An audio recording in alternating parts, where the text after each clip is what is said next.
CBSE word में आपका स्वागत है। तो आज से हम स्टार्ट करेंगे क्लास 8 साइंस का फर्स्ट चैप्टर, जिसका नाम है क्रॉप प्रोडक्शन एंड मैनेजमेंट। अब दो बच्चे हैं, पहेली एंड बूझो। वो अपनी समर वेकेशंस में गर्मियों की छुट्टी में अपने अंकल के घर गए। उनके अंकल क्या है, फार्मर हैं, यानी किसान हैं। वहां पर उन्होंने देखा, एक दिन फील्ड में गए जहां पर उनके अंकल खेती करते हैं। वहां पर उन्होंने देखा कुछ टूल्स रखे हुए हैं, जैसे खुरपी हो गया, ये गार्डन वगैरह में कोई चीज खोदने के काम आती है। सिकिल हो गया, इसे हिंदी में हम हसिया कहते हैं, काटने के काम आती है। शॉयल हो गया, इसे हम खुरपा कहते हैं, ये बड़ा होता है, ये भी मिट्टी खोदने के काम आता है। और प्लॉ यानी हल हो गया। ये टूल उन्होंने फील्ड में रखे हुए देखे। I want to know where and how we use these tool. अब ये बच्चा जानना चाहता है कि हम इस टूल को कहां इस्तेमाल करते हैं और किस तरह से इस्तेमाल करते हैं। आपने पढ़ा होगा कि जितने भी लिविंग ऑर्गेनिज्म हैं उनको फूड की जरूरत पड़ती है, खाने की जरूरत पड़ती है। अब प्लांट्स क्या करते हैं, वो अपने से ही अपना खाना बना लेते हैं, यानी अपनी बॉडी के अंदर ही खाना बना लेते हैं। जैसे आप पहली क्लासेस में पढ़ के आ चुके हो कि जो ग्रीन प्लांट्स होते हैं वो अपना खाना खुद सिंथेसाइज करते हैं, यानी खुद ही बनाते हैं अपनी बॉडी के अंदर।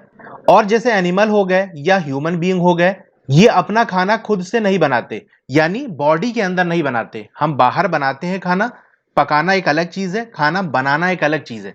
ठीक है, तो हमारा खाना कहाँ बनता है, बाहर बनता है, फिर बनाने के बाद फिर अपनी बॉडी में ले जाते हैं। लेकिन प्लांट्स क्या करते हैं, अपनी बॉडी के अंदर ही बनाते हैं। So where do animals get their food from. तो ये एनिमल्स या ह्यूमन बीइंग की हम बात करें, इंसानों की, तो खाना कहां से मिलता है। लेकिन उससे पहले यह सवाल उठता है कि why do we have to eat food, हमें खाना खाने की जरूरत ही क्यों है। आप जानते हो कि खाने से हमको एनर्जी आती है और वो एनर्जी बहुत सारे काम में हमको यूज होती है।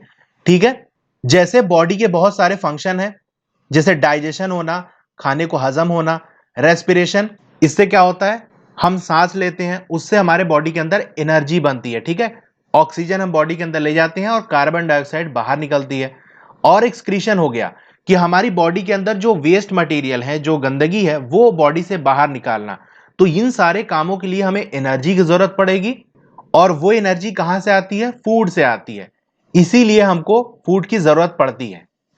अब हमें फूड कहां से मिलता है, प्लांट से मिल सकता है, हम किसी प्लांट को खा सकते हैं, या एनिमल्स को खा सकते हैं, वहां से हमको फूड मिल सकता है, या दोनों से हमको मिल सकता है। अब ये बच्चा यहां पर कह रहा है, since we all need food, हम सभी को फूड चाहिए। तो पूरे कंट्री का अगर देखें तो बहुत ढेर सारे लार्ज नंबर ऑफ पीपल रहते हैं, बहुत ज्यादा लोग रहते हैं, तो बहुत ज्यादा खाने की जरूरत पड़ेगी। तो कैसे हम ये खाने का इंतजाम करेंगे। तो उसका जवाब ये है, food has to be produced on a large scale, बहुत बड़े लेवल पे, यानी बहुत ज्यादा खाना बनाना पड़ेगा हमको। In order to provide food for a large population, अब इतने ज्यादा लोग हमारे देश में रहते हैं, उनको खाना पहुंचाने के लिए एक तो रेगुलर प्रोडक्शन की जरूरत है, यानी खाना हमें रेगुलर बेसिस पे बनाते रहना पड़ेगा। ऐसा नहीं है कि एक बार हमने खाने का इंतजाम किया उसके बाद फिर छोड़ दिया, क्योंकि डेली हमको खाने की जरूरत पड़ती है, इसीलिए हमेशा हमें खाने को बनाना पड़ेगा।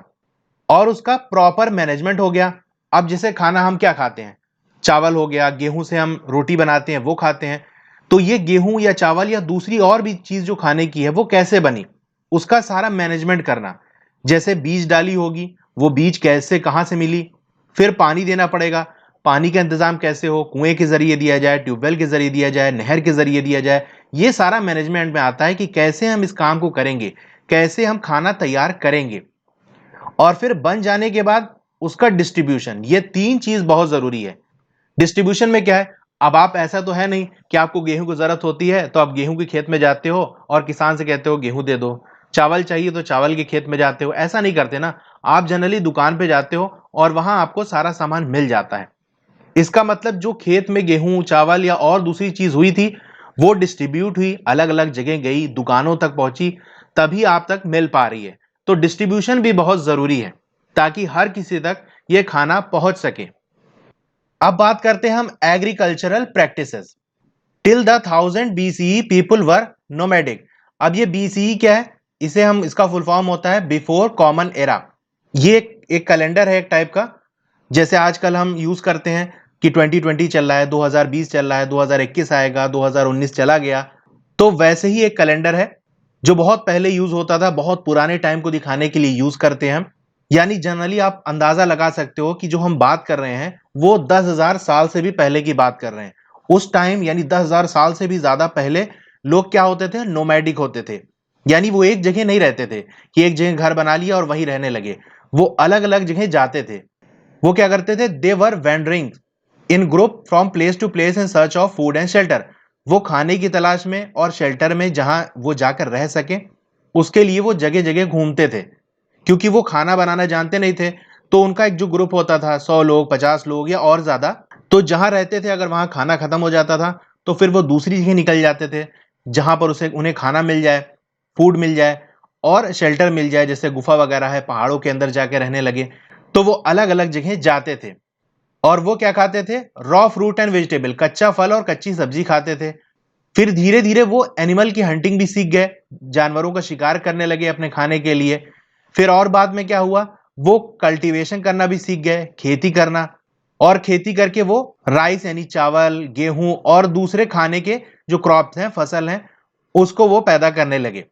और यहां से जन्म होता है आपका एग्रीकल्चर का। जब वो लोग चावल को, गेहूं को या दूसरी खाने की चीजों की खेती करना सीख गए, तब यहां से एग्रीकल्चर शुरू होता है। अब एग्रीकल्चर वर्ड का मतलब बहुत बड़ा होता है। इसमें कल्टीवेशन भी आता है, यानी आप फसल वगैरह जो उगाते हो, और जानवरों को पालना भी आता है। जानवरों को आदमी किस लिए पालता है, दूध वगैरह के लिए, तो ये भी एग्रीकल्चर के अंदर आता है। मधुमक्खी को पाला जाता है शहद के लिए, ये भी एग्रीकल्चर के अंदर आता है। ठीक है, तो एग्रीकल्चर एक बहुत बड़ी फील्ड है। और कल्टीवेट अगर हम कहें, कल्टीवेशन, तो वो सिर्फ खेती है, किसी पौधे को, किसी क्रॉप को ग्रो करना है। ठीक है, अब क्रॉप क्या है, when plant of the same kind are cultivated at one place on a large scale is called crop. जब एक ही जैसे प्लांट की खेती हम बहुत बड़े लेवल पे करते हैं तो उसे हम क्रॉप कहते हैं। ठीक है, जैसे ये हमारी एक जमीन है, इस पे हमने इस पूरे पे गेहूं के प्लांट को लगा दिया। अब एक ठो गेहूं का प्लांट इतना बड़ा हुआ, और इसी के बगल एक और लगा दिया, इस तरह ढेर सारा। जब गेहूं के खेत में जाएंगे तो उस एरिया के अंदर, उस पूरे खेत के अंदर सारे गेहूं के पेड़ लगे होंगे और हजारों लाखों पेड़ लगे होंगे। अब कहीं ऐसा नहीं होता कि एक पेड़ लगा दिया आपने, एक बीज डाली गेहूं की, घर में एक पेड़ लगा है। जहां पर भी गेहूं की या चावल की, इस तरह की चीजों की खेती की जाती है, वहां पूरा उस एरिया के अंदर वही चीज ग्रो की जाती है। तो इसे हम क्रॉप कहते हैं, हिंदी में इसे फसल कहते हैं। जैसे एग्जाम्पल हो गया आपका वीट, क्रॉप ऑफ वीट, इसका मतलब यह है कि उस पूरी फील्ड के अंदर गेहूं के प्लांट को लगाया गया। इस पूरी एरिया के अंदर हमने गेहूं के प्लांट को लगाया है, तो ऐसा करेंगे तो हम कहेंगे ये गेहूं की फसल है, गेहूं का क्रॉप है। आप जानते हो कि जो क्रॉप है वो भी अलग अलग तरीके के होते हैं। जैसे आपके सीरियल्स हो गए, जिसे हम अनाज कहते हैं, यानी ये वो फसल होती है जो खाने के लिए यूज होती है। कुछ फसल वो भी होती है जिसको हम खाते नहीं, जैसे कॉटन, इसकी भी खेती करते हैं, इसके भी क्रॉप होते हैं। ठीक है, पूरा एक एरिया में ढेर सारे कॉटन के प्लांट हमने लगा दिए तो वो कॉटन की फसल हो गई, कॉटन का क्रॉप हो गया। लेकिन कॉटन को हम खाते नहीं, बल्कि वो कपड़ा वगैरह बनाने की यूज होता है। सीरियल्स वो होते हैं जो खाने के लिए यूज होते हैं, जैसे गेहूं हो गया, चावल हो गया। और कौन से क्रॉप हो गया आपका, वेजिटेबल्स आ गया और फ्रूट्स आ गया। अब इसको हमने बांट दिया है, किस हिसाब से, किस सीजन में उनको ग्रो किया जा रहा है उसके हिसाब से हमने बांट दिया है। अब इंडिया क्या है, एक बहुत बड़ा कंट्री है। यहाँ की जो क्लाइमेटिक कंडीशन है, यानी यहाँ का जो मौसम है, जैसे आपका टेम्परेचर हो गया, ह्यूमिडिटी हो गया, रेनफॉल हो गया, वो वेरी करता है वन रीजन टू अनदर। यानी हर जगह पर क्लाइमेटिक कंडीशन अलग होती है। टेम्परेचर अगर देखें तो कहीं पर गर्मी पड़ रही है, कहीं पर सर्दी पड़ रही है। और ह्यूमिडिटी, ह्यूमिडिटी क्या होता है, नमी होता है। यानी हवा के अंदर पानी के छोटे छोटे ड्रॉप्स होती हैं, वो इतनी छोटी ड्रॉप होती है वो आपको दिखाई भी नहीं पड़ते, उसको हम पार्टिकल कह सकते हैं। पानी के पार्टिकल्स होते हैं जो हवा के अंदर होते हैं। आपने देखा होगा गर्मी के दिनों में क्या होता है, अक्सर जब गर्मी स्टार्ट होती है तो आपको पसीना निकलेगा, लेकिन आप पंखे के नीचे बैठ जाओ या कूलर के सामने चले जाओ तो आपका पसीना सूख जाता है। ऐसा इसलिए होता है क्योंकि जो हवा लगती है आपको, वो आपका जो स्वेट होता है, आपका जो पसीना होता है, उसको लेके उड़ जाती है। और जब पसीना सूख जाता है तो फिर आपको कंफर्टेबल लगने लगता है। लेकिन अगर बरसात का मौसम आता है, यानी एक आध बार बारिश अगर हो जाए, उसके बाद क्या होता है, आप कूलर के सामने बैठते हो, पंखे के नीचे बैठते हो, लेकिन आपको फिर भी पसीना आता रहता है। वो इसलिए क्योंकि बारिश की वजह से हवा के अंदर पानी पहले से ही आ चुके हैं। अब वो हवा जब आपको लगती है तो आपका जो पसीना है वो लेके उतना अच्छी तरह से नहीं उड़ पाती जितना कि पहले वो पसीने को लेके जा पा रही थी। इसलिए क्या होता है, आपका पसीना सूख नहीं पाता।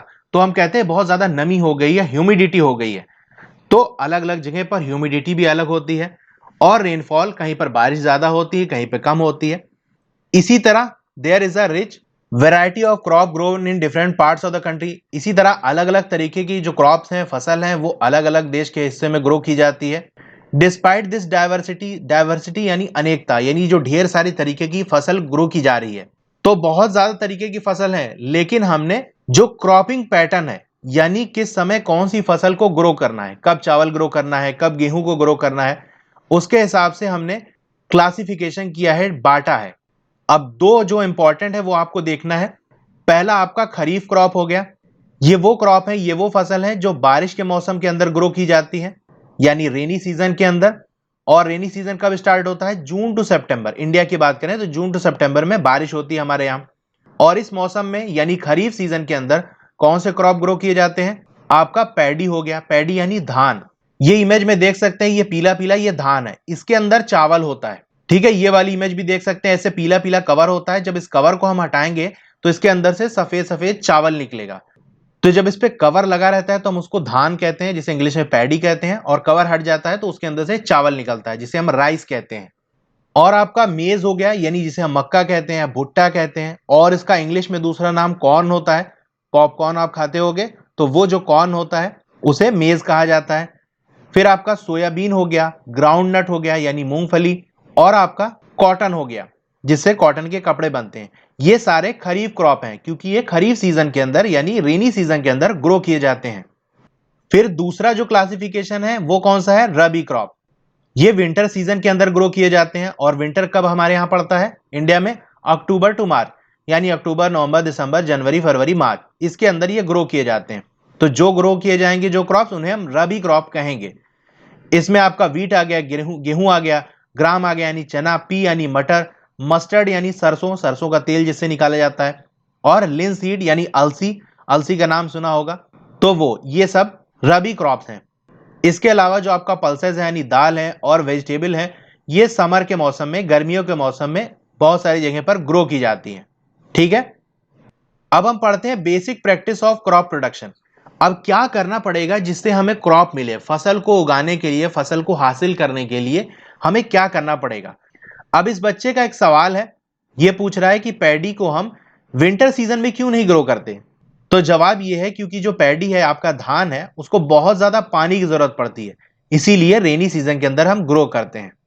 अब जो क्रॉप का कल्टीवेशन है, जो हम खेती करते हैं, उसमें बहुत सारी एक्टिविटी हमको करनी पड़ती है, यानी फार्मर को करनी पड़ती है over the period of time. जैसे जैसे टाइम बीतता जाता है वो अलग अलग तरीके का काम करता है। जैसे शुरुआत में वो जमीन को तैयार करेगा, ये सब हम पढ़ेंगे अभी आगे।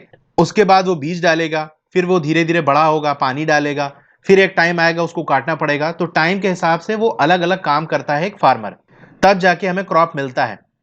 और इसका एग्जाम्पल आप आसपास भी देख सकते हो। जैसे गार्डनर हो गया, जो माली होता है, वो भी ऐसे करता है, जमीन खोद रहा है और प्लांट लगा रहा है, पानी दे रहा है। ठीक है, या आप खुद जो ऑर्नामेंटल प्लांट है, जो घर में सजाने वाले प्लांट है, जैसे आपका रोज हो गया, गुलाब वगैरह आप लगाते हो, या ट्यूलिप हो गया, या और तरीके के जो फूल वगैरह हैं, या और दूसरे प्लांट हैं, उसको लगाते हो, तो आप क्या करते हो? वही सारे काम करते हो जो किसान करता है। अभी हम देखेंगे क्या होता है। दीज एक्टिविटीज और टास्क, यही जो एक्टिविटी की जाती है क्रॉप को ग्रो करने के लिए, फसल उगाने के लिए, फसल को हासिल करने के लिए, उसे हम कहते हैं एग्रीकल्चरल प्रैक्टिसेस। अब ये 7 एग्रीकल्चरल प्रैक्टिसेस है, इसी को हमको डिटेल में इस चैप्टर में पढ़ना है। पहला है प्रिपरेशन ऑफ सॉइल, यानी सॉइल को तैयार करना। फिर सोइंग यानी बीज डालना। एडिंग मैन्योर एंड फर्टिलाइजर, यानी खाद डालना, और फर्टिलाइजर यानी उर्वरक डालना। ठीक है, हिंदी में जनरली हम दोनों को खाद ही कहते हैं, मैन्योर को भी और फर्टिलाइजर को भी। आगे इसके बारे में हम पढ़ेंगे। इरिगेशन यानी सिंचाई करना, पानी वगैरह देना। प्रोटेक्शन फ्रॉम वीड, जो जंगली पेड़ पौधे निकल जाते हैं उससे बचाना, हिफाजत करना, उसको हटाना। हार्वेस्टिंग यानी उस प्लांट को, उस क्रॉप को काटना और फिर स्टोर करना है। ठीक है, ओके, तो आज की इस वीडियो में इतना ही। और भी वीडियोस मैं लेकर आऊंगा, और वो वीडियोस आपको कैसे मिलेंगी? इस वीडियो के नीचे आप जाएंगे, राइट साइड कॉर्नर में एक ट्राइंगल बना होगा उल्टा सा, उस पर क्लिक करेंगे और नीचे स्क्रॉल डाउन करेंगे तो आपको वहां लिंक मिल जाएगा। ठीक है, मैं प्लेलिस्ट का लिंक भी दे दूंगा। जैसे क्लास 8 साइंस की प्लेलिस्ट होगी, उस पर जब क्लिक करेंगे ब्लू कलर का लिंक, तो सारी जो क्लास 8 साइंस की वीडियो जितनी भी मैंने बनाई होगी वहां मिल जाएगी। और उसके नीचे मैं चैप्टर वाइज भी लिंक दे दूंगा। जैसे ये वीडियो नंबर 1 है तो वीडियो 1 के सामने ब्लू कलर का लिंक होगा, वो वीडियो 1 का हो गया। इसी तरह वीडियो 2, वीडियो 3, ठीक है, हर चैप्टर के वाइज वो आपको वहां लिंक मिल जाएगा। तो आपको वीडियो 2 जैसे देखनी है तो उसके आगे जो ब्लू कलर का लिंक होगा उस पर क्लिक करेंगे तो वीडियो 2 स्टार्ट हो जाएगी। ओके, तो आपको वीडियो कैसी लगी कमेंट करके जरूर बताइए। अच्छी लगी हो तो लाइक जरूर करिए और अपने दोस्तों में से शेयर करिए। चैनल पे अगर नए हैं तो चैनल को सब्सक्राइब कर लीजिए, उसकी बटन आपको नीचे मिल जाएगी, सब्सक्राइब लिखा होगा, उस पर क्लिक करेंगे। बगल में एक बेल आइकन बना होगा, घंटी बनी होगी, उस पर क्लिक करके ऑल पे क्लिक कर देंगे तो उससे फायदा ये होगा जब भी मैं नई वीडियो डालूंगा आपको मैसेज आता रहेगा। ओके, मिलते हैं फिर अगली वीडियो में। Thank you.